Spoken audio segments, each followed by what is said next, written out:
Hello there, and a very warm welcome to Chazingdra Chats, the show where we take a stroll through the life stories of people in the Pokemon community, discovering the six Pokemon on their dream team along the way. I'm Charlie Merriman, merry by name, merry by nature, otherwise known as Chazingdra, a host and commentator for the Pokemon Video Game Championship Series, and a content creator. And as ever, I very much hope my guest and I can make your day merry. I have the honour of being joined by the wonderful Gabby Snyder. Gabby, how are you?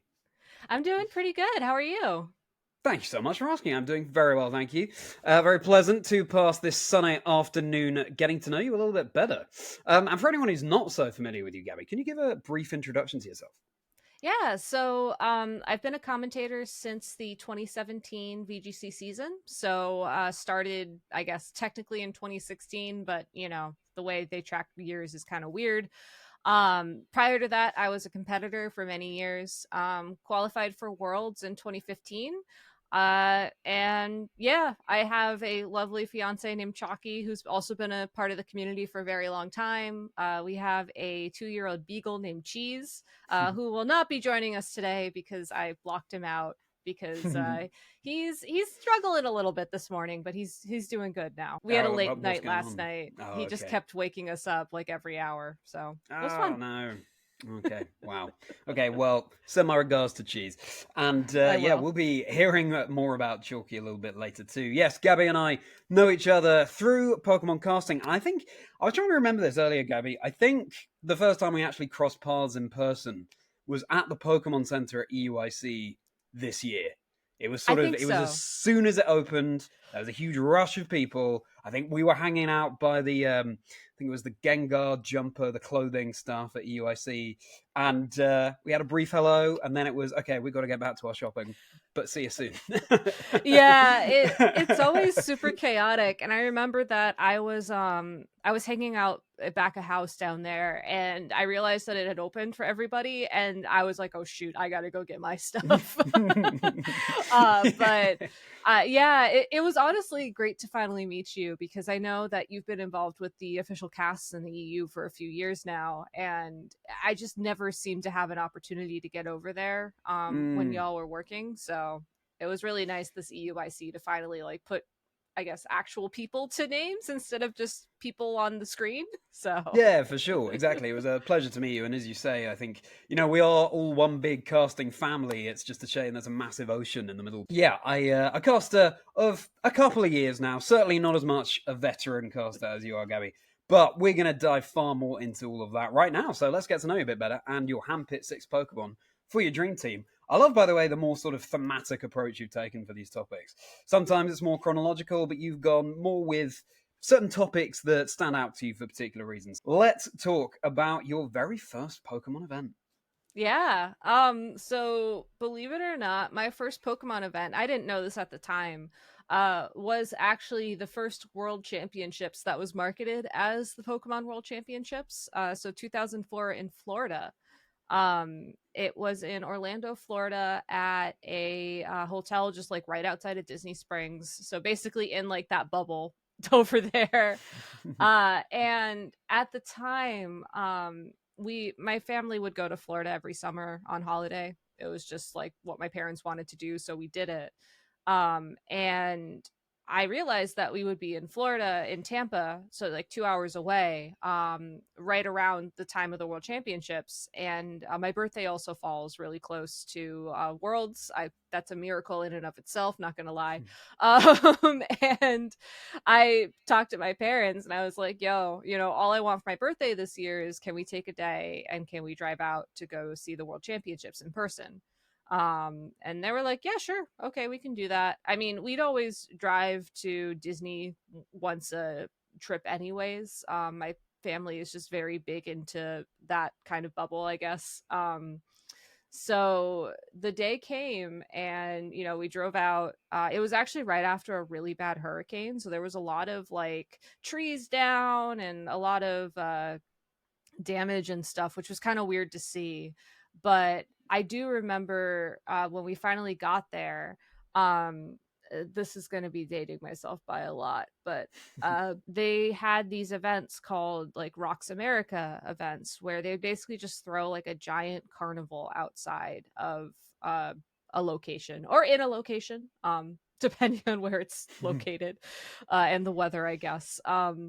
And the way they had this hotel set up was there was like a giant roundabout on the outside, and the carnival took place like right inside the roundabout. And so driving up, you drive around, you see like all the balloons, all the games, all the people. Obviously, like Pikachu is everywhere because it's Pokemon. And I remember seeing that and just thinking to myself, like, yeah, this is I like this. I feel like I could belong here. And sure enough, like it at the time I said it was the best day of my life because, you know, it was just a giant Pokemon party. I was that weird kid who like was just really into Pokemon for no discernible reason. So it felt like I finally met people like me. Um, and yeah, I guess there's more stuff I can go into, but I'll just kind of taper off there to see if you have any questions you want to ask. Yeah, no, amazing. Well, I think the first question that comes out of that is you discovering your love of Pokemon. How did it all start? Um, it was very serendipitous. It was a combination of two things. So my dad used to travel a lot for work. And a lot of times, you know, he'd pick up a little trinket for us as like a welcome home type gift. And for a while it was the Magic School Bus games because he actually got to go to Microsoft quite a few times. So like he'd come back with the latest Magic School Bus game and I'd be like, oh yo, this is lit. But then one trip he took, he came back with a pack of base set Pokemon cards, just dropped in the US. Heard everybody talking about them, you know, so he's like, oh yeah, I'll get these for, you know, my daughters, surely they'll like them. My sister could take it or leave it. I thought it was the coolest thing, but I didn't really understand it at the time. I was probably a bit too young to understand like the concept of a trading card game. Like I was still playing like Candy Shop and Littlest Pet Shop board games back then. um but then like a few weeks later I was channel surfing and I ended up finding the Pokemon animation on TV. And I don't know what episode it was. I've like obviously rewatched every episode of the animation in the early days since then. Can't find it. But I just remember watching it and being like, yeah, this is really cool. I like this. So the next day, turned on the TV at the same time, Pokemon was on, and it just kind of like fell into place. Mm. Um, I didn't get into the games until somewhat after that. I had to save up for a Game Boy. Really, it was more convincing my parents that I wanted a Game Boy and that I could have a Game Boy. So spent like months doing chores. Finally, they went on sale at Toys R Us, and I got one. Plus it was like Super Mario Brothers DX was like the only game I could afford. And then for my birthday that year, they got me my first copy of Pokemon Red. So Mm. I Oh wow. had to make a deal where like I only played the Game Boy in the car for the longest time because Mm. they were worried I'd just get sucked in. But it was worth it. And I mean, we had like a 40-minute commute to school every day. So I still got a good solid like hour and a half of gaming in, which was worth it in my book. Yeah, true. You say they were worried you were going to get sucked in, and looking at the background behind you, it's yeah. Well, I mean, it happened, but Yeah. not at that tender age, I guess, that they were worried about. Yeah, Yeah. I think now I would argue the Magic School Bus that is unironically lit. The theme tune Oh, is so 100%. good. Absolutely No, love the Magic School Bus. it was literally like my first obsession. Yeah. And it was great because like it was something that my parents were super on board with, you know, obviously very educational. I didn't know this at the time, but they also appreciated Lily Tomlin as like a comedian. So like Mm. they loved watching it with me. Like my mom made sure we had all the episodes on tape. Like it they were very supportive of my obsessions in their own way, I'd argue. Like, you know, Hmm. as a kid, playing Game Boy in the car might not make sense, but I think it worked out for the best because it did teach me that, maybe don't always know life video games. You can sometimes, just not always.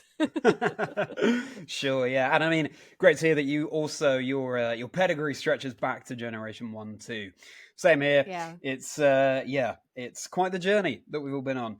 And you mentioned your family has a love of Disney. Generally, do you have a favorite Disney film? Aladdin, hands down. Don't even have to think twice Aladdin. about that. Okay. I couldn't tell you why, honestly. I definitely related more to like the strong prince than the damsel in distress as a kid, and a lot Mm. of the other Disney films just didn't really speak to that. Um, Mm. like taking your destiny in your hands and just like saying, yeah, screw it, I want to do this, so I'm going to do this type thing. Yeah. Yeah. Um, but it's still my favorite to this day. Mm. And actually, Chalky got a custom engagement ring for me that was inspired by Aladdin, which is really sweet too. So he Oh, wow. understands. Yeah, that's incredible. Well, that's an excellent choice. My favorite Disney film when I was younger was actually The Little Mermaid, so not Oh, so that's a much. good one too. Yeah, and we just discovered shortly before the call that actually my birthday is 3 days before yours, so we're gonna have a big old We'll mark that every year, I'm sure, in a sort of kind of joint virtual party kind of way, maybe. I don't know. Anyway, For Gabby, sure. that leads us on to the first Pokemon on your dream team. So, as a reminder, the aim here is not for Gabby to build the most competitively viable team or anything like that. Just the Pokemon that are most special to Gabby in some way, and I have no idea what they are. So, Gabby, enlighten us. Who's the first Pokemon on your dream team? So, in honor of the first few Pokemon events I went to, it's actually Metagross. Hmm. In 2005, they had a Pokemon Rocks America stop in Boston. Um, and it's actually really nerdy. I've never said this on a broadcast before, but I actually wrote a letter to the Pokemon company as an assignment in school being like, you should bring more Pokemon things to Boston because there's a lot of people here. And they sent a reply, which was very nice of them. They did not have to do that. But little Gabby lost her mind when they actually did end up coming to Boston that next year. And one of the event distributions that they had there, it was the naval rock ticket, so you could go catch Ho-Oh and Lugia in heart gold, fire red, leaf green, or emerald. But then they also just had like a download distribution of a Metang. And Metang is cool. I think Metagross is cooler, which is why it kind of is the favorite for me. But I've been very fortunate that it's a Pokemon that's allowed a lot of VGC formats as well. And it was a huge reason why I got my first Worlds invite. It's just one of those Pokemon that's always kind of stuck around, and it's very symbolic of both like the origins of like, hey, going to these fun party events, but then also, playing VGC and getting the competitive action in. That's a really, really interesting story. I'd love to say that it was because of your letter that Pokemon Rocks or Rocks America came to Boston, but No one who ever knows? said it wasn't. Well, yeah, exactly. Yeah. That we'll work. We'll work on that premise. Let's do that. And so, what do you think it is about? I really like that Metagross combines, the competitive side of things as well as a sort of seminal moment in your life. But what do you think it is about the Pokemon, the design, or sort of the typing, or anything about it that speaks to you? Um, that's a good question. I mean, I think it's definitely is the experience that started it, but Steel Psychic type does feel kind of like technical. It I know it's not like a computer Pokemon, but I always felt like it was kind of computer adjacent type thing. Mm, And it just, I don't know, I also just think it's cool. Like Steven had one, Steven was cool. mm, Yeah, it's hard for me to kind of dive into it in terms of like a why do I like it design wise, because it really just boils down to it's cool. yeah, fair enough. Yeah, well, sometimes Pokemon just speak to us, and it's not necessarily Yeah. a definable thing. So yeah, no, that makes a lot of sense. And also, yeah, I feel like most of its Pokedex entries make some kind of reference to being as intelligent or more intelligent than a supercomputer or something like Exactly, that. yeah. So yeah, I can see where that crossover happens. All right then, so Metagross, welcome to the team, and then we're gonna go over from there to really big topic for you, Gabby, music. Yeah, so I have talked about this a little bit. But growing up as a kid, I took violin lessons. My sister did as well, and music performance has always been a really big part of my life. Definitely taken a bit of a backseat in recent years, partially due to the pandemic and just not being safe to have music performances, and also because I travel too much. Um, but as a kid, my grandfather on my mom's side was actually a really big musician in the polka community. So I was fortunate enough to be old enough at the time that I could remember seeing him perform. And while we didn't go to a lot of concerts because they were always like, he literally had a tour bus and they were just all over the place. Um, but whenever he was performing in town or whatever, we'd go, and there was just something about that energy that I really appreciate. And I definitely feel like I've inherited like being a performer from that side of my family and from him specifically. Um, because like even if I was nervous as a kid, like I used to have to do violin recitals like a few times a year. It was just the way that like my teacher ran her ship. um and like even if I was nervous, like I still enjoyed it, if that makes sense. And especially when I got older and I got more into like community ensembles, so like chamber groups or orchestras or whatever, like coming together with your friends and making something and performing was always something I really enjoyed. And when I first got into commentary, I kind of realized it scratched the same itch.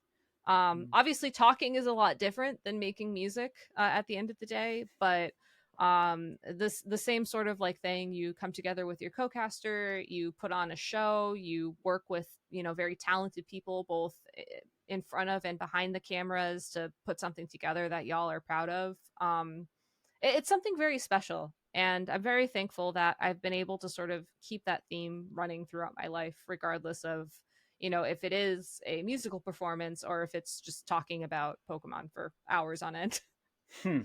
I totally agree with you there, Gabby. As someone who's an actor by trade, the scratching of the itch thing, I totally get. Yeah. It's a form of performance, and it's still a form of making something enjoyable and accessible, but just adjacent, as you say. So that's Yeah. fascinating to hear. And I also had violin lessons when I was younger. So there you go. From the sounds of it, you were better than me. But still, that's yeah, very cool to hear. Now, this is fascinating to hear about your grandfather. So, can you tell us a little bit more about what polka is and the polka community? Yeah, I mean, as a kid, I don't think I appreciated it because I didn't understand what was going on. For me, it was just an excuse to like dance and eat really good food. It's why that like Gdansk regionals is on my like bucket list one of these years. Not this year. Chalky and I did the math. It's just not going to happen. But I think it was just being in that environment again, like feeling the energy, seeing everybody dancing, having a good time, good music, just was really inspiring. And I think that um one thing that my grandfather did really well was he made sure that everybody left smiling. Like I couldn't describe it. It was honestly like a invisible kind of thing that he just had. But like cuz I've seen other people perform. My grandmother puts on a like remembrance dance for him every year to raise money for the Parkinson's foundation that Michael J. Fox has. And like I've seen people perform there. I've seen them perform his music, but like it just never is the same. So I think just being able to see and appreciate his skills as a performer was really defining for me. And to see the amount of people that loved him and would literally follow him all around the country um, was also just very like I understood that as a kid. I understood that you just don't do that for anybody, And Mm. I feel like that's kind of funny for me to say now because I do that for Pokemon, but I digress. Sure, yeah. Well, that's wonderful that your grandmother still puts on that annual event. That's a really fantastic tradition. Yeah. And yeah, it's sort of, it just goes to show, really, when it boils down to it, it's those simple things in life that make people happy. Good food, dancing, spending time together. And that's very much something that the Pokemon competitive circuit offers as well. So it's no Yeah. surprise see you being such a luminary of that scene. So let's move on from there to the second Pokemon that's going to be joining your dream team. So who's going to be accompanying Metagross? So, unfortunately, there is no polka music Pokemon yet. Ha. I would help come up with one if Game Freak needs ideas, but probably Chatot, honestly. Um, as literally being a music note head bird Pokemon. I like birds. This is just a random fact. I just like them. I think they're weird dinosaur creatures and they're cool. So, I mean, when Gen 4 came out, not to speak to the elephant in the room, but obviously I found a couple of Pokemon from that generation I really liked. But Chatot was always one of those ones that just felt like it was the closest to a musical Pokemon that we'd get, specifically ignoring Cricketune because of that cry that it has. And yeah, I just liked it. So I actually had a bit of a Chatot collection for the longest time. I still have it. It's just not on display in the chaos that's behind me. And yeah, I just think it's neat. I was really happy when Hatsune Miku dressed up like a Chatot. That was cool. Yeah, of course. You're not a fan of Cricketune cry. No, I meme on it like everybody else does, but when I was first playing through Diamond and Pearl, it definitely hurt the ears a little bit because I had to wear headphones. The DS in the car rule still applied back then. Yeah, sure. So, yeah, I turned the volume down. It was a Cricketune, Cricketot, and Screech. The attack, I'd have to just hit the volume and then bring it back up. That's understandable. Yeah, something that I've sort of discovered a sort of knack for while streaming is imitating Pokemon cries, and Cricketune is a fun one. It's a fun one to do. Like, sort of thing. That's just thank you. It's just off the top of my head. Oh, you should do it. That's I just woke up like this sort of thing. But yeah, maybe I'll put the hours in and get that really up scratch. But Chatot, that makes a lot of sense. Music, notes, head, bird, and what a perfect representation of your love of music. And I love the contrast between Metagross and Chatot as well. That bodes well, I think, for where the team will go. We've got to have that diversity on the team. So great. Metagross and Chatot joining the dream team. And going on from there, time to talk about Chalky. Yeah. It's hard for me not to talk about Chalky when I talk about Pokemon at this point. And I feel like that's the most like cliche and also like ew type thing ever. But it's true, genuinely. Like I met Chalky at a time when I had just graduated high school. My dad and I drove 8 hours to Philadelphia in the morning to go try and enter a Pokemon tournament. My parents are really supportive, and I'm very thankful for that. And at the time I was nervous. Like it was the first VGC tournament that was actually called like VGC. It was definitely like you could tell there was something bigger going on. Like they had announced the World Championships. Like it was a single elimination thing, and I was really scared, honestly. Like I remember going up to that I guess event hall would be the word for it. There were over 1,000 people in line. Like I was one of maybe 5 women who were there. So, real great vibes on that one.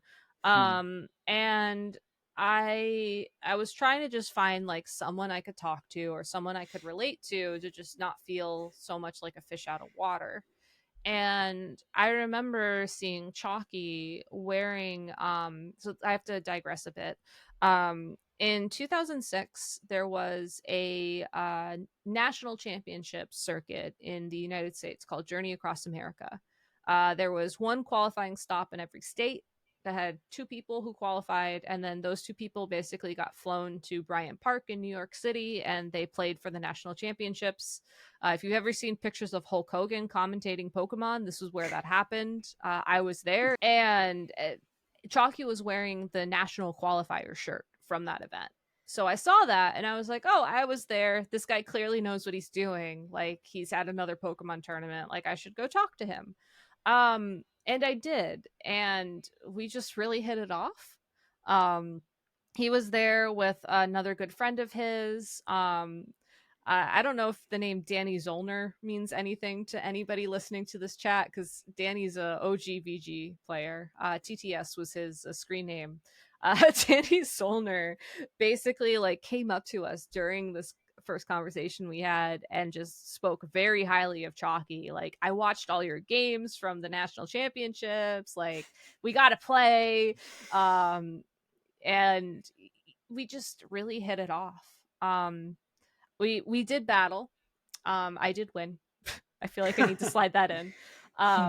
I basically copied the Zapdos, Garchomp, Abomasnow. Oh shoot, I forget what the last Pokemon was, but there was a team that did very well in a previous stop of this tour that I just copied and put my own flair on, which is how I build most teams anyways nowadays. Um, and at the end of it, we exchanged contact info. He kept me updated about how he was doing circuit wise that year. Didn't make it to Worlds, but still made it to Nats, which I thought was really cool, because back then you had to qualify for the national championships. It wasn't like Internats where you can just kind of roll up. And yeah, fast forward a year, we're preparing for the next stop in this video game championship circuit, and he makes a bet and says if he wins the tournament, I have to go on a date with him. He gets third out of over 1,000 people, and I was like, yeah, that counts.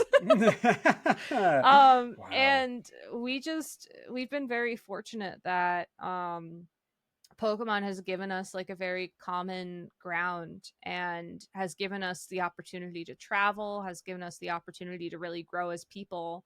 Um, and I feel like every step of where I became, or to become who I am today, after 2009, obviously, because before then we didn't know each other.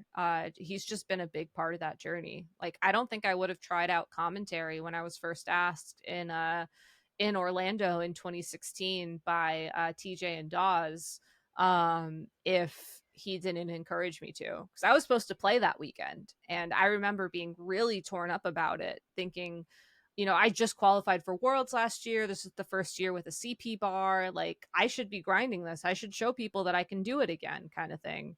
But he was like, no, just do what you want to have fun with. And, he's been very supportive from day one. And I really appreciate him, as sappy as that sounds. Well, no, it doesn't really sound sappy at all. It's the truth. And I mean, there's a lot to unpack there. If we go in reverse, really interesting to get that insight into your introduction to casting.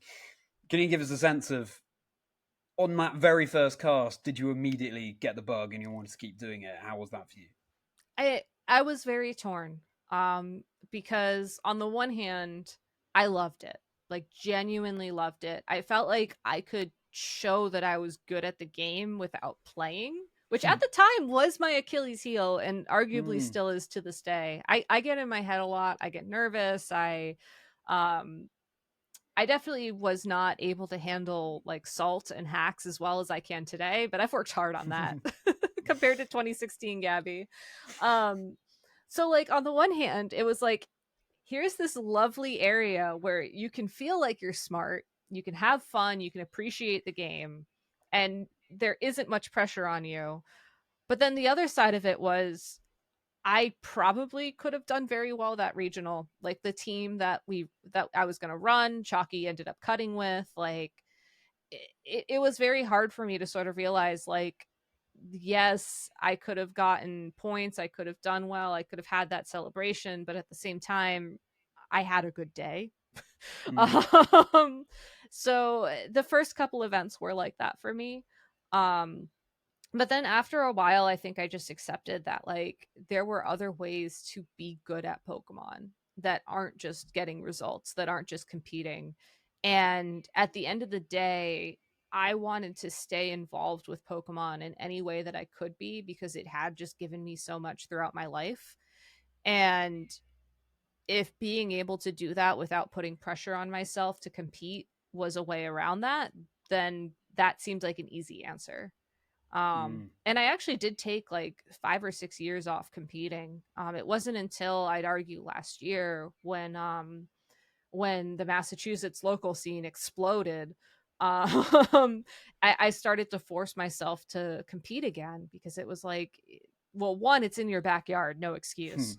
But two, it just felt like I was finally in a place where I could kind of try again. And I'm not gonna lie, the first couple of regionals where I got hacked, or regionals, the first couple of locals where I got hacked out were not fun. There were tears. I did not cry in the bathroom, so that was an improvement for myself. But I did cry outside, so we take those. But it just felt like yeah, it just felt like commentary has helped me kind of work through a lot of these things, and now that I've gone down this path, I can sort of play again. So I know that there's probably a lot of gaps in here, so please feel free to ask questions. Yeah, no It worries, was no a very worries. confusing time in my life for sure. Yeah, that's really interesting to hear. But I guess you've just got to focus on where now that has got you. And of course, by the Yeah. time people hear this, in fact, the week that people hear this, you will be in Hawaii for commentating the World Championships. So absolutely phenomenal stuff. And I have a suspicion that no matter how well Chalky did in that tournament, you still would have gone on a date with him. Or is there a bar? Like, if he'd come sub eighth, would you just not? He doesn't know this. I mean, he probably does, but about a month before this happened, we were in Florida, my family, for spring break, and my sister, God bless her soul, was like, "You like him," in that way that only 10th graders can be. Or no, she was a ninth grader at that time. And I was like, "No, I don't." She's like, "But you're always looking at your phone and smiling." And I was like, "Yeah." It was a lost cause, really. And I Yeah. actually have to thank my sister for that, because I think I was in denial about it for a while, but then once she did that, I was like, okay, Hmm. okay. Yeah.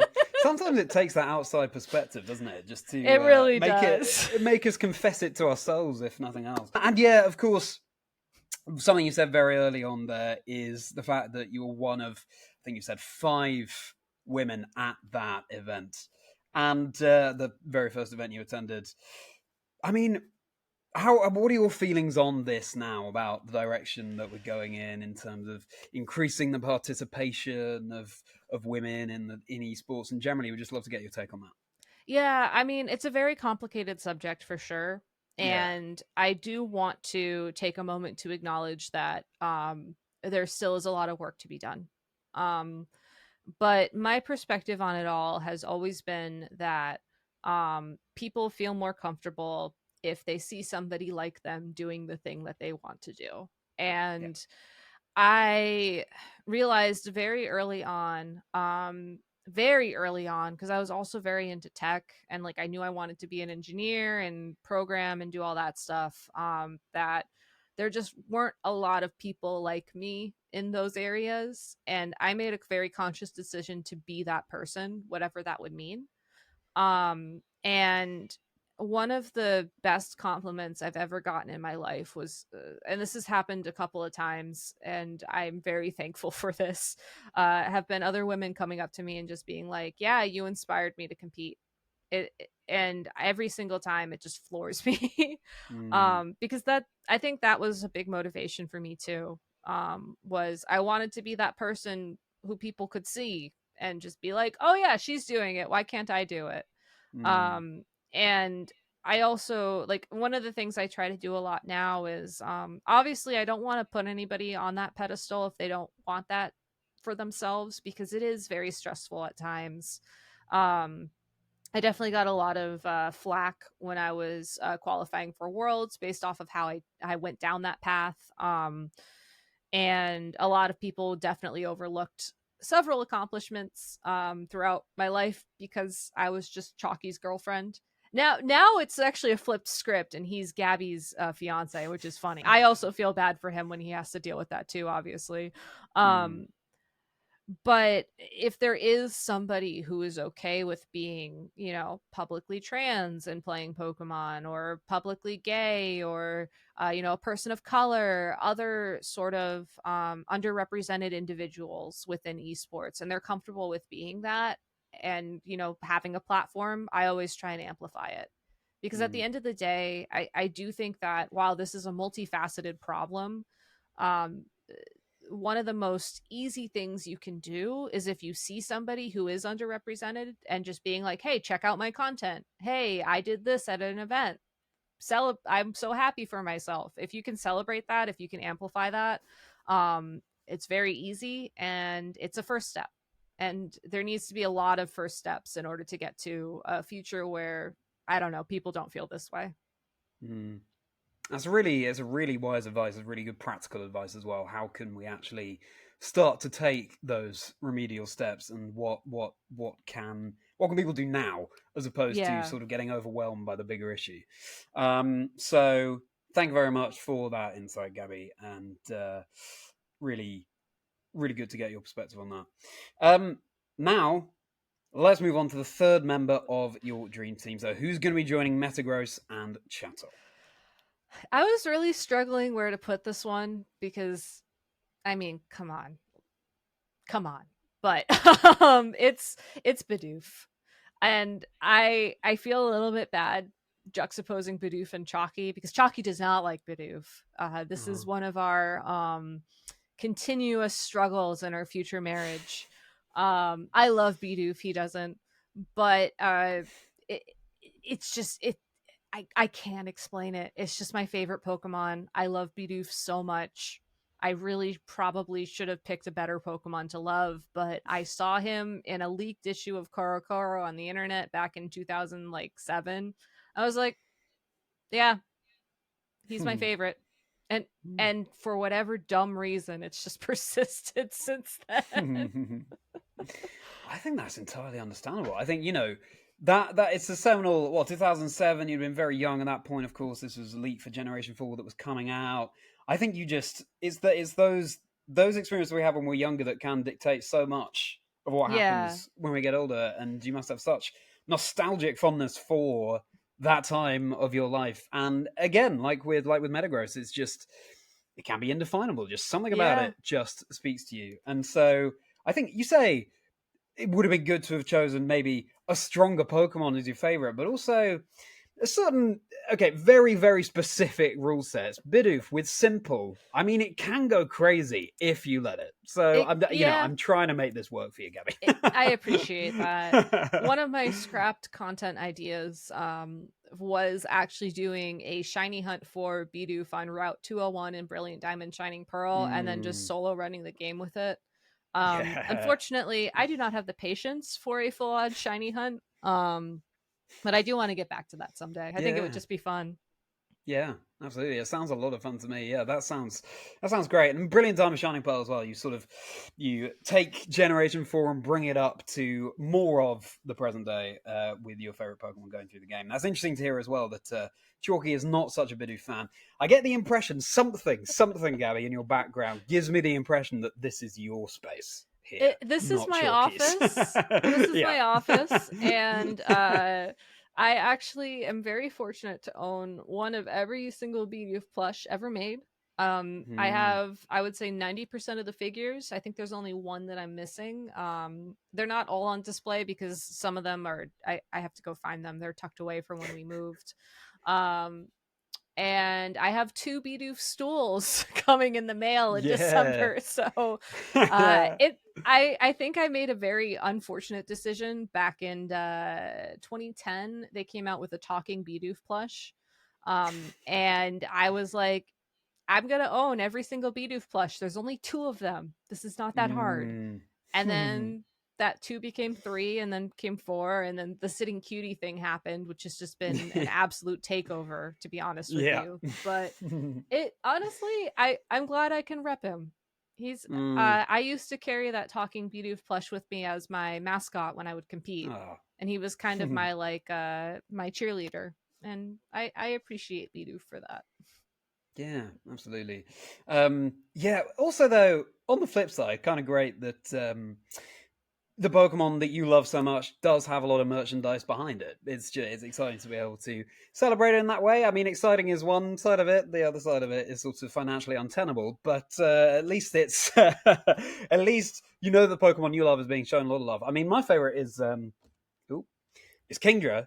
And I mean, as far as I'm aware, it's really only the Kingdra sitting cutie. So yeah, we'll see. Maybe there'll be an influx of Kingdra plush at some point. I don't know.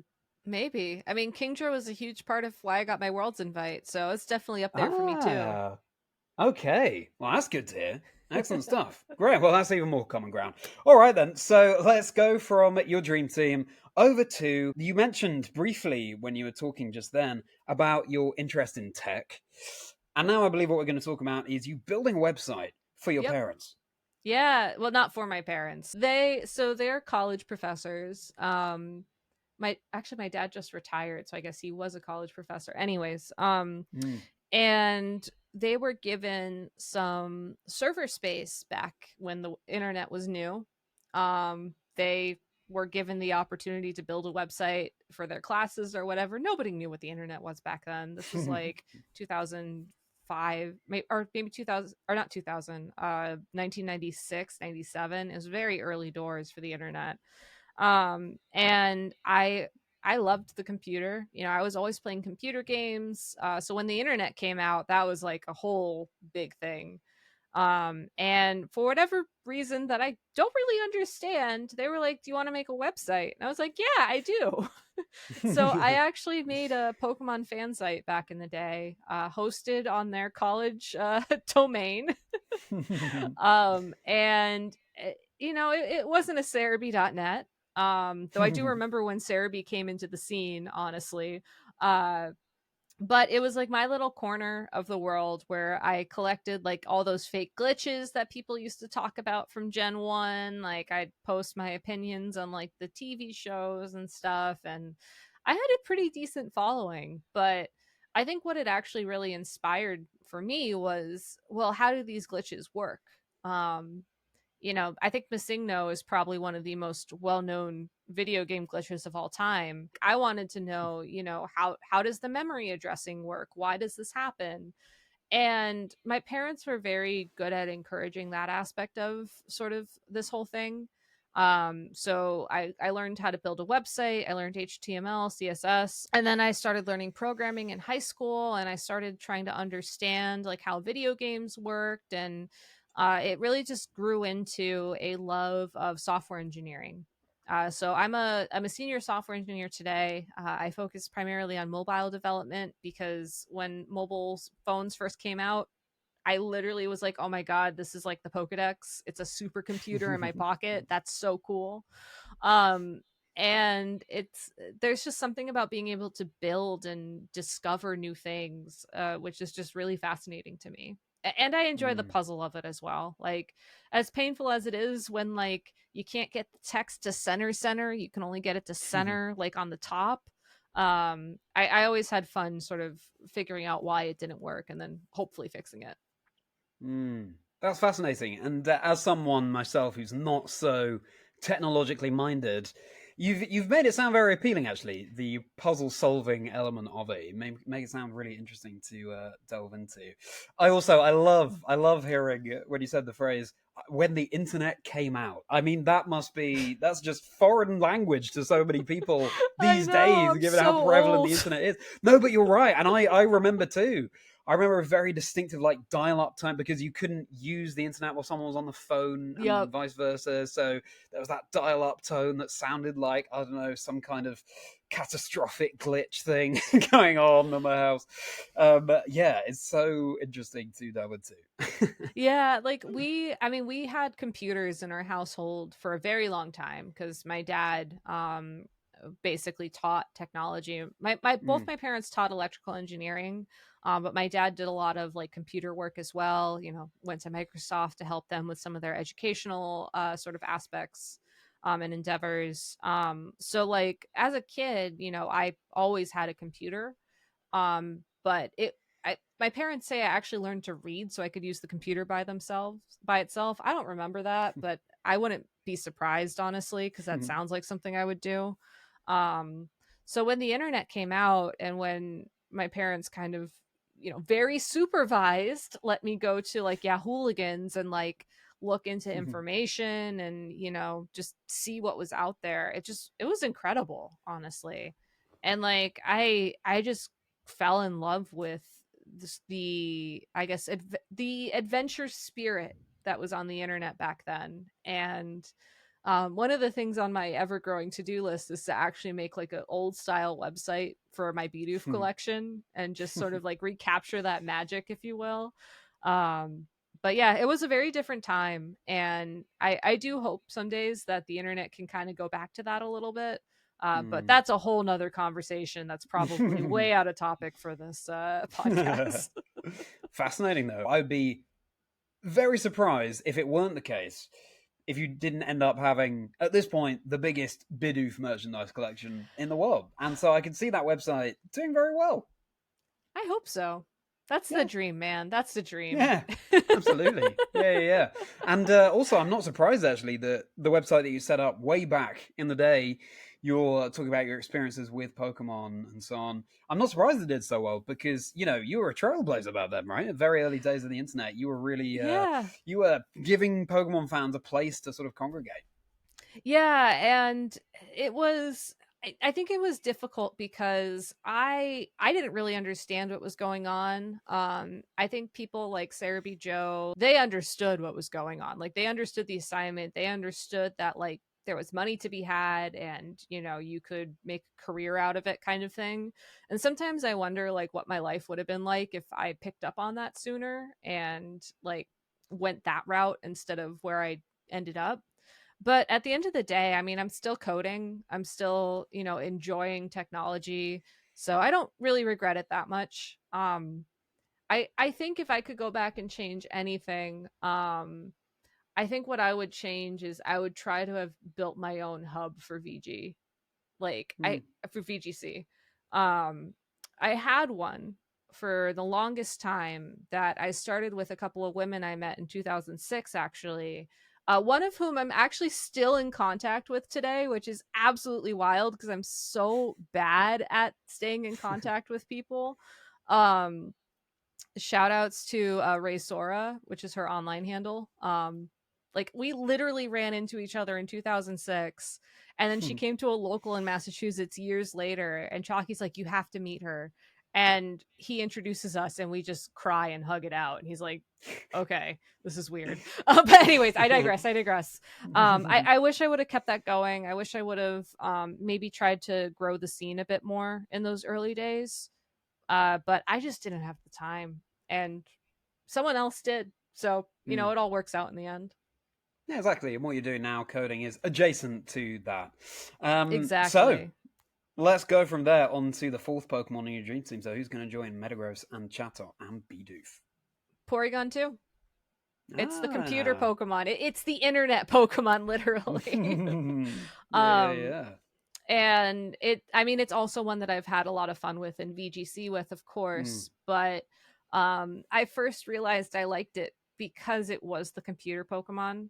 And Porygon base form, Porygon 1, what Gen 1 Porygon, whatever you want to call it. Like I love Porygon, but he was just a little bit too boxy for me. I don't really like the polygons in Porygon. But Porygon 2 was just a round boy, and I do like round Pokemon. And then PZ was just crazy. Like I understand why Porygon Z is very good at what it does. But Porygon 2 was just the sweet spot for me in that line. Fair enough. Yeah, I love the whole concept behind that line. The idea that Porygon Z is just a glitching out Porygon because of malware or an update that went wrong is really cool. I'm actually repping the original Porygon here. I have one of those sitting cuties back there too, right? Yeah. Somewhere. I should have covered his ears when you were talking then about preferring Porygon 2. But no, that makes a lot of sense. Yeah, Porygon 2 in VGC, it just sort of, with the Eviolite held item, which for anyone who's not aware, boosts the defenses of a Pokemon that can still evolve. It always astounds me just how many hits it can take and how little damage some of those hits do, and then you can just recover it right back. It is, I think it's got to be one of my favorite Pokemon in VG as well. Yeah, I already promised Joe Brown that I would try and make a Armarouge and DD team for Regulation H now that those rules have been announced. But I think on the side, I was actually debating doing like a rain team with Porygon type thing, because that was Mm, also very much a comfy place for me, in terms of mm. what kind of strategies I like to write. I was looking at Kingdra actually last night, but then Yes. Basculesian, I need to sit down and do my Kingdra versus Basculesian calcs because I'm not sure how that's going to work out, unfortunately. Yeah, I don't think that's going to go in Kingdra's favour, unfortunately. No. But hey, it's good. I also was experimenting with Kingdra regulations at H last night, Ashley, Gabby. So we were really, really on the same wavelength there. I'm All going to try and make right. it work. I'm going to try and make it work. And also, actually, I've been thinking about Porygon Z in regulation set H2. I think all of a sudden could be much more viable. Who I knows? And for anyone agree. who's, yeah, for anyone who's not familiar with regulations at H, now for the next few months, we have a format where you can't use legendaries, and so suddenly all of these Pokemon that formerly were a little bit underpowered, perhaps, now have their place. So very excited to delve into that. But Porygon 2 is joining your dream team, Gabby, and let's go over from there to travel. Yeah, I've been very fortunate throughout my life that I've traveled to many different places and I've been able to share those experiences with Chalky, with my family, with my friends. And while it's not necessarily like a specific, like this moment when I was traveling defined who I am, I do feel like being able to see as much of the world as I've been able to see, thanks to Pokemon, especially really, has been a big part of my life, and it's just something I'm very thankful for. Um, yeah, it's a very short, sweet point, but like, Mm. um, it's just I never thought that I'd actually get to see as much of the world as I've been able to, and that's something I'm really thankful for, and something that I Mm. really look forward to continuing with. Yeah. Pokemon, I think, gives everyone the opportunity to explore parts of the world that they may well never have gone to otherwise. And it is such an Exactly. important part of, you know, not only discovering new things about the world, but as you say, sort of finding yourself and how you um, just yeah learning new things about yourself and learning new things about other cultures, and it is all in the service of building such a welcoming community that we're so fortunate to be a part of. So you've done a lot of traveling, Gabby, and let me see, what would be, let's say, your top three places you've traveled to? It doesn't have to be in terms of the places themselves, it could just be because of an experience that happened there, but yeah, we'd love to get your thoughts. Yeah, so I'm gonna tie this back to Chalky actually, because when he proposed to me, he got me a set of Dragon Balls. But he made a wish that I'd have a great birthday, and of course the balls scattered. So I actually had to travel literally around the world to find these Dragon Balls that ended up conveniently with my friends. Weird how that worked out. And so the first one I found in my first trip to Japan, believe it or not, he had managed to send it to a friend of mine who was going on the trip with me. Her name's Feathers. Um, and she set it up so that we were at the Tokyo Skytree Pokemon Center, which is the one with Rayquaza and Pikachu as its mascot. And she dropped the Dragon Ball and then called me over. So, it wasn't there that long, but still, like, and this was like literally hours after I got the email asking me to be an official commentator. So, like, I was on cloud nine. And I didn't know that it was leading up to a proposal at that point, but I do remember being like, Chalky, I got a Dragon Ball. You wouldn't believe where I found it. So that was really fun. Also in a similar vein, in that same year, or well, the following year, I guess technically, in the spring, we went to London. We for the first time. That was when the second time we competed in the UK National Championships, and we crashed on two of our friends' floor in their flat for a week. Mind you, we literally had only spent like a couple days with them in Hawaii at the World Championships 3 years prior, and yet they let us do this, which was kind of crazy. um and one of my friends at the time worked at the London Science Museum. So she gave us like a personal tour of the Science Museum, all the stuff they had there, like all the exhibits. It was the coolest thing. And it was actually a scavenger hunt that she worked into it to find another Dragon Ball, which was in York with another friend of ours. So we had to then go and see him, and it was just a lot of fun. And the facts that my friends got so into this and created these like travel experiences was very special for sure. And then for like a third trip, I would have to say that it was probably Worlds last year. Just there was a lot of magic being a part of the first Pokemon World Championships in Japan. Japan's also just one of my favorite places to travel to. It's a really cool country. I miss the food daily. But I don't think Chalky and I ever really expected to go to Japan together, because it was just something that he wasn't interested in for his own reasons. And the fact that we got to go, and the fact that we got to experience it together. And I literally got to show him the Skytree Pokemon Center, and we took a picture in front of that Rayquaza. Just felt very like, very, very fitting. And I was very happy. So I guess Japan twice, London once. Yeah. I mean, as someone from vaguely near London, I'm thrilled that London makes the cut, especially to be up there with Japan twice. So thank you for that, Gabby. But yeah, I mean, regarding the food in Japan, I think that probably sashimi is my favorite food of all time. So I am delighted to hear you say that. What's your favorite bit of Japanese food? I've been craving 7-Eleven onigiri for the past 2 weeks. I've been told that convenience stores in Hawaii are more like convenience stores in Japan. So we land at like 4 o'clock. I think at around 5, once we check into once we check into our hotel, I'm gonna be like, Chalky, we gotta go get some convenience food right now. This Dragon Ball quest that you're talking about, I'm not so familiar with that concept. Can you illuminate me a little bit? Yeah, so in the TV show called Dragon Ball, big surprise, the whole story is based around these 7 mythical items, the 7 Dragon Balls, and if you gather them all together, you can make a wish. And in the TV show, it all starts with just the main character going on a trip with someone who wants to gather all the Dragon Balls to make her wish. It was something that Chalky introduced me to, and actually gave me a very curated watch list of what episodes we could watch together, because I am not a fan of like the Naruto filler arcs where they're like hundreds of episodes long, and the fights go on for ages and stuff. I just don't have the patience for it.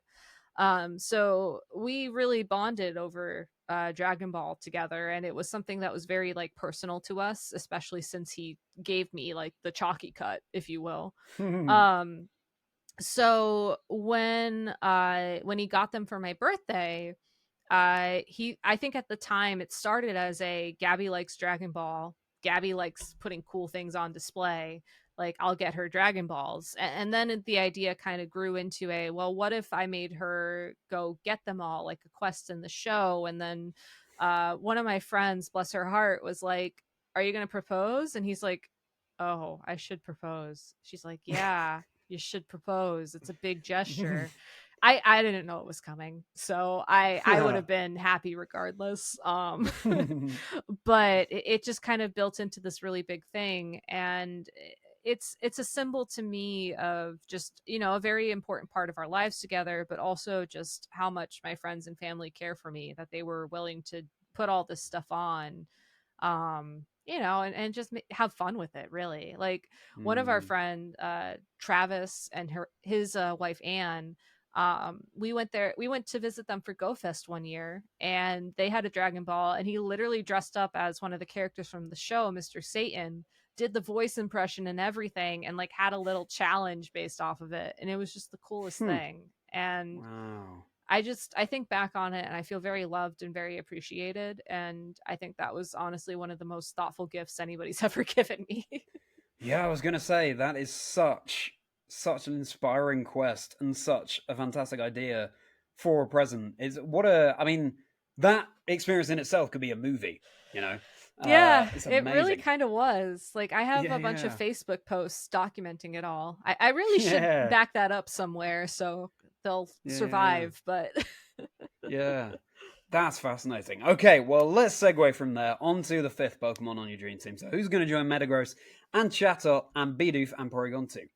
so I swear I'm not just using your background for inspiration, but Jirachi actually. Um, partially because it is the Wishmaker Pokemon, but partially because the sixth Pokemon movie was really spoke to me for some reason. It just was a very good time, very impactful to me when it came out originally. And because of that, Jirachi is one of my favorite Pokemon. And it just felt like it was very thematic with like the whole wish making and everything, so it works, it works. Hmm. Yeah, for sure. Um, Again, I mean, do you think there was something specific about that sixth Pokemon film that spoke to you? I remember being I remember watching it for the first time and getting to the end credits. There's a song, it's called A Little Thing in Japanese, but they localized it to Make a Wish. And it was a very like cinematic orchestral like big song, not just like some of the little pop songs that like for kids or whatever would put in their movies. And that song just really resonated with me for some reason. um it inspired me to like learn Japanese so I could like try and translate it better. It it just was, it was the right thing at the right time, I guess is how I'd phrase it. Hmm. Yeah. And because of that, Jirachi, and as the Pokemon from that movie, like just instantly jumped up to be one of my favorites. Um, and then also there was a I guess side quest is the right word for it in Pokemon Mystery Dungeons Explorers of Sky, which was like the definitive version of Time and Darkness, where Bidoof actually goes on a quest to meet Jirachi and get his wish granted. And if that wasn't enough to seal the deal, you know, that sealed the deal. Mm, yeah, there you go. You could also do. You were talking earlier about the Bidoof run that you had planned of getting through Brilliant Diamond Shining Pearl. You can get Jirachi and Brilliant Diamond Shining Pearl as well. You could do a Jirachi run, do a Bidoof run, time them, and compare. Just see. Oh, I'm pretty sure I know how that would work out, but I, duly noted. I, I have a suspicion, but it'd be good to know just how much the margins are. Maybe Bidoof would surprise you. I don't know. Anyway, Jirachi joins the team. Really, really fantastic choice. And before we discover the final Pokemon on your dream team, Gabby, let's talk about your sister. Yeah. Her name's Eva, Eva Snyder. And she's just been an inspiration for me. I feel kind of bad sometimes because growing up as kids, I was definitely the weird antisocial one in our family. So I do sometimes look back and be like, yeah, I probably should have been a better older sister. But she's honestly been really inspiring to me as we got older, because she's a musician. She lives in Nashville, a singer songwriter. She just released her first album earlier this year that was all written, produced, recorded by women, which is really inspiring. And she just was like the first one in my life, I feel like, to show me that you could just go on your own path and everything would work out, even if you don't think it's going to work out. Because she was committed for years to make this music thing happen, and lo and behold, she's very much making it happen right now. So I think I have a lot to thank her for that, and just sort of being proof that at the end of the day you can do what you want and have it work out as long as you're willing to put the time and effort in. So Mm, that's also, she fantastic. writes That's really good music and I listen to it, so that's mm, cool too. incredible. Eva Snyder. Yeah, I will keep my eye out. What sort of music are we talking there?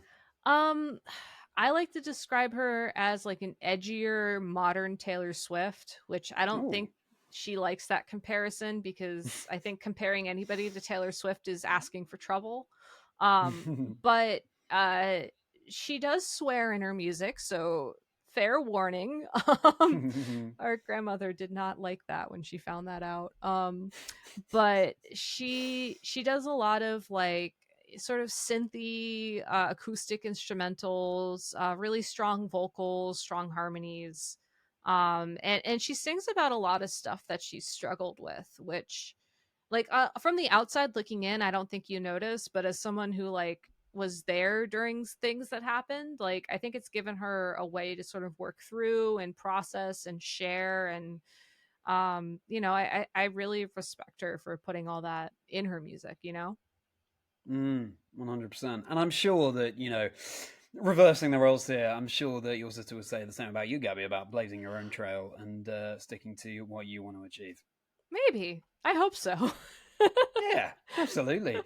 And what a fascinating and fantastic project that sounds like, working with an all-female team to produce that album. Well, let's hope it's the beginning of some fantastic things for your sister. And in terms of you and music, Gabby, is it something I mean, you play the violin.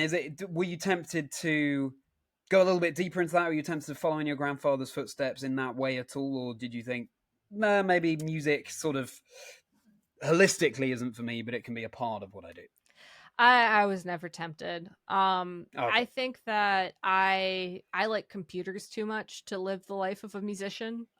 It's a lot of time and a lot of dedication. And my senior year of college, actually, I took only music classes, like very heavily focusing on performance. You know, I was concertmaster for the orchestra. I did like a huge solo recital at the end of it, almost like a capstone project. And that was enough for me. Like I remember being in college being like, I'm going to do this year and this is probably going to be it and I'm going to be happy with that. And lo and behold, I did it. It was great. I'm happy with it. It's definitely more of a hobby for me now. And that's okay. I think that if I were more into like maybe songwriting or singing or whatever, I think there's a lot more avenues where like you can kind of pursue that without it having to be like a full dedication. But for professional violinists, at least, like it's just such a grind. I have so much respect for people who do it. It was just never a grind that I wanted to take on, knowing that there were other things I wanted to put that effort into in my life. And it's great to be able to have it as a hobby as well. And I look forward to a Pokemon event soon, Gabby, where you rock the stage with your violin solo and everyone's jaws hit the floor. It's going to be great. It's going to be great. We'll see. We'll see. Well, what we're going to see now is what the final Pokemon is on your dream team. So, who's going to be there alongside Metagross, Chatot, Bidoof, Porygon 2, and Jirachi? So I wanted to save this one for last because, as stereotypical as it is, Pikachu just has really been a big part of my life. It started with Pikachu. Pikachu was one of my favorites as a kid. When I started to go to events, I would always look forward to getting my picture taken with the very real and very friendly Pikachu that was always in attendance. And that's still something I do today. I mean, I was literally talking to Chalky yesterday. He's like, "What do you want for your birthday this year?" And I was like, "I want to take a picture with Pikachu." And he's like, "Okay." It's so silly, but there is a happiness that can only be described as a Pikachu bouncing around, flapping his ears, waving his little hands, and putting smiles on everybody's face that I feel really summarizes why I keep coming back to Pokemon in my life. And I just have to thank the big man himself for that. Big man, little mouse, Pikachu is the final member of your dream team. Gabby, I've recorded about 20 episodes of this podcast now. You're the first to choose Pikachu, which seems so strange to say, but I'm so glad that someone has. I said a few episodes ago, I wonder when someone will, and here we go. Gabby Snyder bringing Pikachu to the table. Well, yeah, it makes a lot of sense. I think in many ways, all of us, well, we definitely all are fans of Pikachu to varying degrees.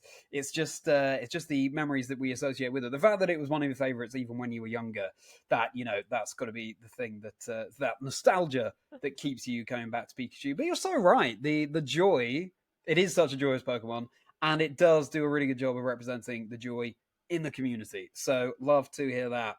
So then, Gabby, That means that your complete dream team is Metagross, Chatot, Bidoof, Porygon 2, Jirachi, and Pikachu. Yep. Now, if you had to choose one of these Pokemon to be your partner Pokemon, which would it be? I mean, no contest, Bidoof. At the end of Yeah. the day, Bidoof is my favorite Pokemon. And while I probably won't be winning any VGC events with it, he's still my bro. I gotta respect that. Yeah. There you go. I'm not entirely surprised to hear you say that, Gabby. I think probably, I think probably as soon as people tuned into this episode and saw all the Bidoof behind you, they thought, okay, well, I think we know what the partner's going to be. But it's fantastic that Bidoof is going to be there alongside you. It's a nice size for a partner Pokemon as well. Right on I your think so. shoulder. Could be, yeah, it's a nice happy Pokemon. And you've got the Gen 4 love being represented by the chat up there as well. They've got 2 Gen 3 with Metagross and the Jirachi. And then Gens 1 and 2 with Pikachu and Porygon 2. So all pretty nostalgic picks. Not many more recent generations in there. I think that makes a lot of sense. Which is your favorite generation? Gen 3, hands down. It is Gen 3. Okay. It was the first generation when I started competing. It has some of the best games in my opinion. And Omega Ruby Alpha Sapphire. Sorry, it took me a moment to place that. That was the generation I qualified for Worlds in. So hands down, Gen 3. There you go. Yeah. A lot of reasons. I love how well thought out these answers are. There are lots of different threads to any of the answers that you give, Gabby. So fantastic. So Bidoof there alongside you. And now, a slightly different line of questioning. If you were a Pokemon, what do you think you would be? As a kid, I always answered this with Pikachu. And I feel like I have to stick with that. I just want to be a happy guy at the end of the day, just bouncing around, putting smiles on people's faces. I think that if I had a legacy and that was it, I'd be very happy with my life. So Pikachu. It's a really good answer. It's really well argued, Gabby. Yeah, I think listening to that, I'm like, yeah, you know what? Yeah, I think we should all aspire to be Pikachu. But what do you all think? Do you agree that Gabby would be a Pikachu? Let us know in the comments. I'm sure Gabby especially would be fascinated to hear what Pokemon you think that she would be. And speaking of you all, yeah, it's now time for questions from you all. I posted online, as I always do, asking for questions from the community for Gabby. Gabby doesn't know which questions I've chosen to ask her here. Thank you so much for submitting some really interesting ones here. So let's kick things off with Zoinks. Joshua Hebert from Pokemon Unite, the caster from that side, wants to know, as a person who has casted multiple games, how do you approach learning commentary for a new title? What's the most important thing to learn first? That is a really good question. Give me one moment. Yeah, of course. And what do you think? For anyone who's not familiar, of course, Gabby, as well as the video game, does have experience commentating Pokemon Go. So yeah, really interested to hear what Gabby's perspective is on this. So this is really difficult for me to answer because I think that my style of commentary is very like organic. So I would always just try and get my hands on the game. So with Go, I played a lot of PvP. Which was actually kind of a natural progression for me because I was a day one Pokemon Go player. I feel like the events for Pokemon Go capture a lot of the magic that I love about Pokemon. So like I still play Go daily.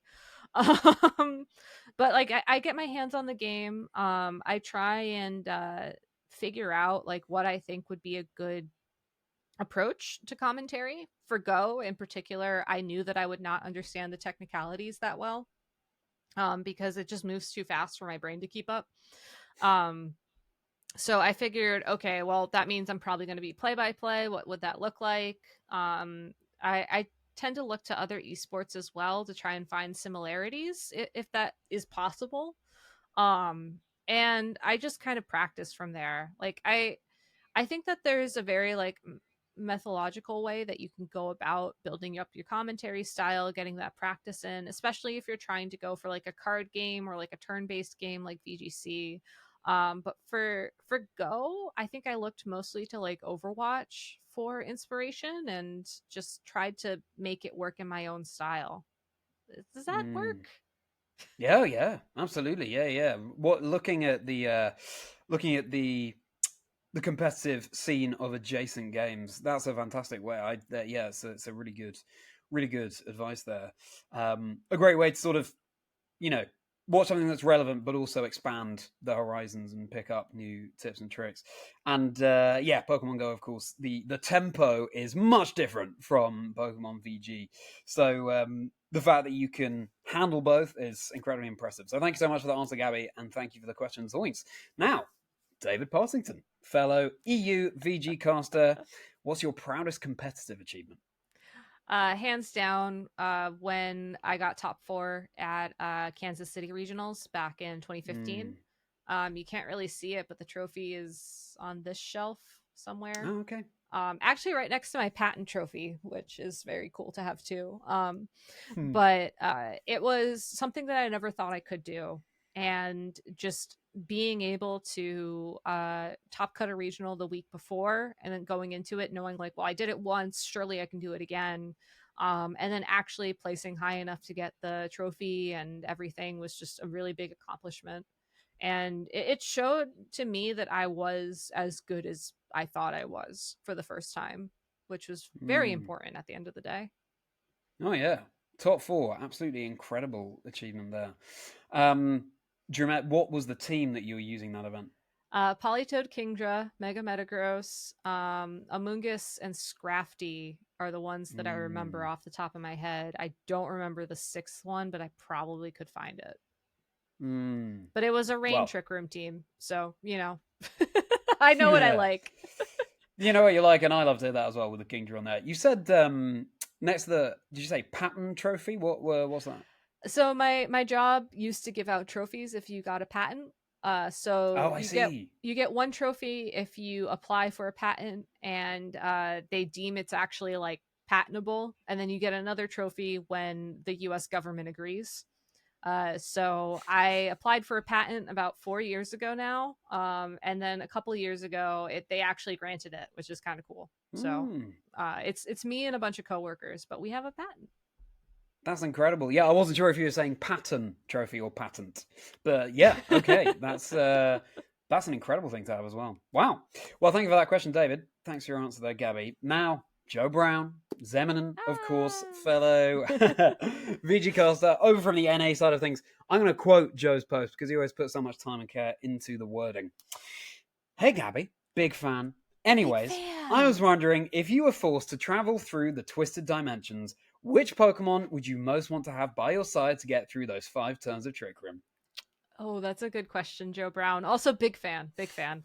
Am I the one setting the twisted dimensions, or am I the one like trying to deal with it? Because that is a big question. Good question. You can answer for both. Okay. So it's tough because obviously relevancy bias. Right now it's Calyrex Ice Rider to be the one that I presumably set Trick Room with and then also charge through Trick Room with. In the past, I would say, Politoed was actually a very good Pokemon under Trick Room. It was one of the slowest weather setters that wasn't Torkoal. Also, Torkoal would be another one that I'd throw in there. And then I guess Porygon too. So really, based off my answers, I think I'm the one setting Trick Room and trying to take advantage of it, and those are the Pokemon that come to mind to do so. And of course, Joe Brown, I would be remiss if I didn't say Armarouge and Indeedee are bros. They're in there too. Of course they are. That's a full team there, Gabby. You've got 6 Pokemon on that Trick Room setting team. I'm not sure the synergy of all of them together, but it's good to hear so many diverse picks there. Well, thank you, Joe, and thanks, Gabby. And now finally, question from Moggy VGC at Moggio. Best Bidoof set. Everybody always asks this, but Bidoof is not really a battling Pokemon. It's a Pokemon that you love to snuggle with at night with a nice cup of tea and a good book. But like you mentioned earlier, it definitely has to be simple. I don't think you can make Moody work nowadays now that evasiveness boosts are out of the picture. And Unaware is good, but there's just nothing Bidoof can do with Unaware, unfortunately. I always end up running like Super Fang because it just cuts off half the health right away. I think Swords Dance Simple is something that you'd be crazy not to run because that gives you +4 boost instead of +2. And then just coverage. So let's say quick attack for priority attack, so you don't have to worry about your slow speed. And then maybe, I guess return isn't in the game anymore, but for a while it was return because he's also my Mm-hmm. friend, and that's a really powerful normal type attack. I guess now it would probably have to be double edge or something. Mm. Something like that. Yeah, you could also try and do like a support set, I guess, because it gets a lot of good support options. But I always, when people ask me this, I always picture like I'm running Bidoof in the mainline games. Like, what do I want to run it with? Um, Mm. but if I had to build a VGC team with it, I would definitely make it more of a support Pokemon, just because I think it has more utility there. Mm. There's a really good answer, yeah. And if anyone's unfamiliar with what Simple does, yes, you double any stat boosts or drops that you receive. So it Yep. can be fantastic. It can also really hinder you, but it's got a lot of potential. And yeah, clearly this is something you've thought about before, Gabby. So thanks so much for sharing those thoughts with us. And thank you all for your really interesting questions there. If you want to submit a question for a future guest on Chazingdra Chats, then keep an eye on my socials at Chazingdra on X. I'd love to hear what you'd love to hear. So then, Gabby, we've heard a lot about you up to now. What's next for you? Well, in a week I leave for Hawaii, and I am counting down the hours at this point. I need a vacation. I need a vacation. Um, Beyond that, though, I mean, I think 2025 as a VGC season is actually going to be my first time competing seriously in a very long time. I am not going to try and qualify for Worlds. I did that in 2015 when it was the Top X qualifiers. Got the T-shirt.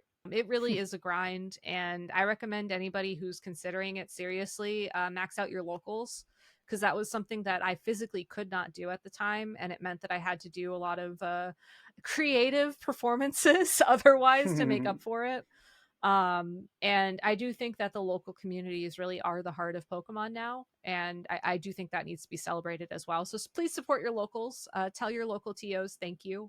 um, I think that Chalky and I are working to get our locals back because of the changes. We unfortunately lost our venue, but we're very fortunate that our venue is helping us become an active league again. And I think in October we'll be able to host our first event, which is really exciting. And then speaking of October, I'm getting married in October. So finally, after far too long of being engaged, we're finally getting married. So I'm just looking forward to spending time with Chalky, with my family and friends, and with Cheese, and just celebrating that we're doing it finally. Yeah, exactly. Well, loads of things coming up next for you then, Gabby, and so many exciting things as well. There's sort of a tiered system, I guess, in terms of the scale of tournaments that you can attend, with locals being that first notch on the ladder, where you can still, achieve championship points and try and strive for an invitation to the World Championships. Locals just below the sort of regional level events that we have. And as you say, it can be a really, really good way in order to get those championship points, and also just experiment with teams, get to know other people in the community. So lovely to get that. Shout out to locals there, Gabby. I'm very excited for everything that you have coming up. And Thank finally, you. Gabby, of course, what, looking back from now as a Pokemon caster with so many years of experience, back to the Gabby who, when it's the very first Pokemon event, didn't really know who to talk to, ended up speaking to who would become her future husband. What advice would you give to that young you? It gets better, honestly. Like, it's such a cliche thing to say, and I think that in the grand scheme of things, I've been very fortunate in my life, but it was hard for a while, and I think that Pokemon was really what kind of held me together throughout high school in particular. And I always remember thinking to myself, like, surely it's gonna get better, right? Like, I have this thing, I can just hold on to it, and I don't know, see where it goes. And it really does. I think that there's a lot of things that I do just in my day to day life now that I never dreamed of when I was that age. And I wish I could go back and just tell her, like, just hang in there a little bit longer. It'll be okay. Um, so yeah, that's what I tell her. Mm. Yeah. Yeah, we just have no concept when we're younger, do we, of the path that our lives will go down, No. and the fact that Pokemon has given you so much, and you've given so much back to Pokemon. I think that's a really inspiring tale in itself. So thank you so much for that, Gabby. And the chat does not end there, because we're about to get into Gabby's Rapidash round. 15 or so minutes of bonus questions that Gabby has not prepared for. Quickfire questions, things along the lines of, if there were a seventh Pokemon on your team, what do you think that would be? And talking more about music that Gabby has played when she was younger, what sort of music Gabby likes to listen to, talking about things beyond Pokemon as well, like what's Gabby's favorite movie, all of that stuff. If you want to get involved in that, then make it over to my Patreon page where you can subscribe and support me as a creator over there. Fundamentally, really appreciate you listening to the podcast as it is. We're getting some snickers from Gabby there, as if we're about to be in for a treat in the in the get Rapidash real round. degenerate in here. Just saying, it's probably a good thing that this is behind a paywall. Well, there you go. What more of an abbot do you need to get on over there to support? But again, really appreciate you listening to the episode regardless. And Gabby, thanks so much for coming on to Chazingdra Chats. It's been so fascinating to get a little bit of a deeper insight into you and everything that's brought you up to here. I'm sure that plenty of people will be taking away a lot from that episode. So thank you so much. Thank you for having me. I really appreciate it. No, it's my absolute pleasure. And if people want to keep up with you online, Gabby, where can they find you? Yes. So over on X, I am at Gabby Snyder. On Instagram, I am at Simply Gabby Snyder, and on Twitch, I am Simply Gabby. And if you want a one place to go to find everything, you can check out simplygabby.tv. I have all my links there. Make sure you're going and checking out everything that Gabby is up to. And if you've enjoyed the show, I think you know what's coming. Make sure you like and subscribe. All those things really do go a hugely long way. If you're listening on Spotify or another audio app, then do leave a rating and review, because those are very helpful too. Drop a comment, because Gabby's given us so much food for thought. We'd love to know what your own dream team of 6 Pokemon would be too. So much stuff to get involved in, so do let me know. And do spread the word about the show as well. You can use the hashtag ChazingdraChats and the hashtag 6Pokemon1Life to get people involved. I aim to have as broad a range of guests as possible. We've had competitive players, competitive casters, as well as more casual players, shiny hunters, the works. So there's bound to be something for everyone to enjoy on the podcast. And if you want to keep up with me outside of the podcast, I am, as I said, at Chazingdra on X. I'm also at Chazingdra on Instagram and TikTok. You can follow the dedicated podcast account on X as well, at Chazingdra Chats. There's a lot to get involved in. And on this very YouTube channel, I stream. I'm about to get into Fossil Week, having gone 50,000 encounters for a shiny in Safari Week, which I then cleverly ran away from by accident. You poor so soul. I bring it upon myself. I'm bringing it upon myself, Gabby. But there's always going to be so much fun to get involved in there. I've got all sorts of other competitive streams as well, and other Pokemon challenges lined up there, as well as vlogs of the events that I cast as a video game caster. So all sorts of fun to get involved in there. And you're going to want to make sure that you're tuning in next week, because I have the honor of talking to Glitch X City, music producer, someone who, yeah, it's I've actually already recorded that episode, and we had such an inspiring conversation of Glitch going from covering Pokemon music just when she was younger, putting on YouTube, to now composing music for all sorts of things, going to all sorts of events. So inspiring to listen to her. So you're a fan of Glitch, Gabby? Yes. Oh no, I love her both as a person and as a musician. She is incredible. I will listen to that. Well, fantastic. And I hope you're able to make it along too. That episode is going to be dropping next week. All right then, Gabby, it's time for your Rapidash round. So if you're not joining us on Patreon for that, then it's goodbye from Gabby. Bye. And it's goodbye from me. See you next time on Chazingdra Chats. Well, there'll be another 6 Pokemon, 1 life story. All right, Gabby, how are you feeling about these bonus questions? I'm a little nervous because you're right. I did not prepare for these, and it's gonna get weird. So, yeah. Well, I cannot wait. We're gonna twist the dimensions of our own. We're gonna get into our own trick room here.